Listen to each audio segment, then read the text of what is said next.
여왕벌이 없다는 황당한 이유로 양봉업자를 살해하고 암매장한 70대.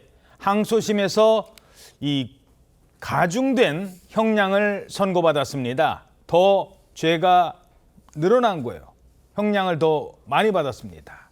법원은 피해자가 살아있는 상태에서 암매장 당했을 가능성이 있다면서 범행의 잔혹성을 강하게 질타했습니다. 정말 이 사건 알면 알수록 충격적입니다.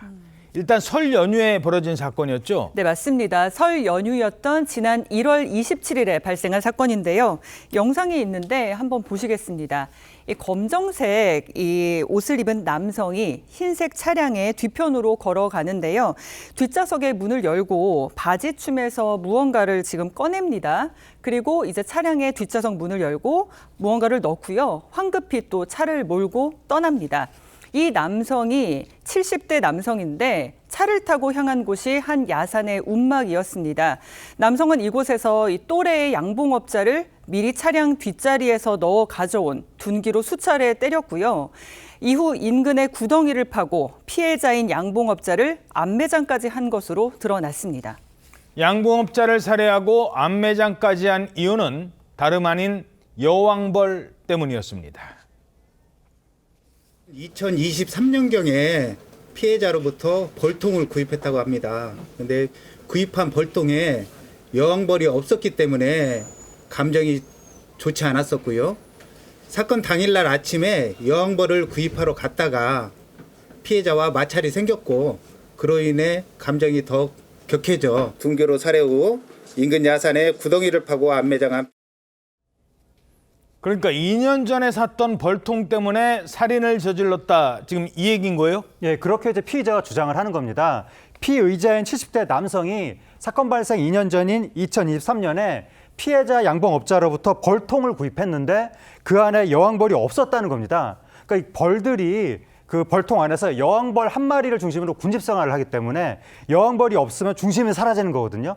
그럼 벌들이 그냥 죽거나 아니면 다른 곳으로 날아가 버려서 빈 벌통만 남게 된다고 합니다. 예. 그러니까 이제 빈 껍데기만 남게 되는 거죠. 그러한 그 여왕벌이 없는 벌통을 구입한 70대 남성이 불만을 품어왔고 사건 당일에 피해자하고 다른 이유로 다툼을 벌이다가 살해를 한 것으로 이제 추정이 됐는데, 근데 피해자가 정말로 그 여왕벌이 없는 벌통을 팔았는지는 확인이 안 됐습니다.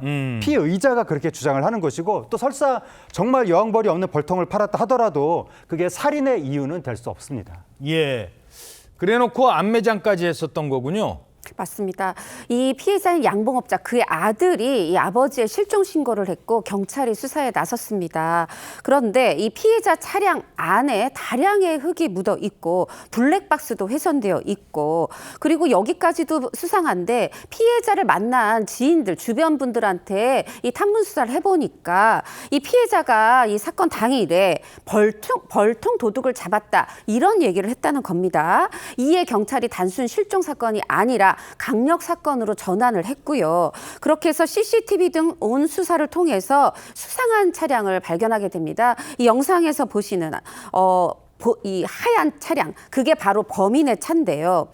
추궁 끝에 이 범인에게서 범행을 자백받았고요. 피의자가 나 여기 암매장했다 한 바로 그곳에서 시신도 찾아냈습니다. 자, 그런데 이 사건 재판 과정에서 충격적인 사실이 드러납니다.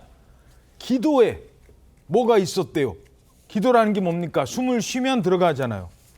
암매장했을 당시 생존 가능성이 제기됐다고요? 맞습니다. 어제 이 사건 항소심 판결 선고가 있었는데 1심에 징역 20년을 뒤집고 징역 25년을 선고했습니다. 항소심 재판부는 피해자가 생매장 상태에서 극심한 고통 속에 사망했을 가능성이 높다고 지적했습니다. 그 이유는 부검 결과 이 피해자 입과 기도에서 흙이 검출되었기 때문입니다. 즉 흙 속에서 숨을 쉬었을 가능성이 제기된 것입니다.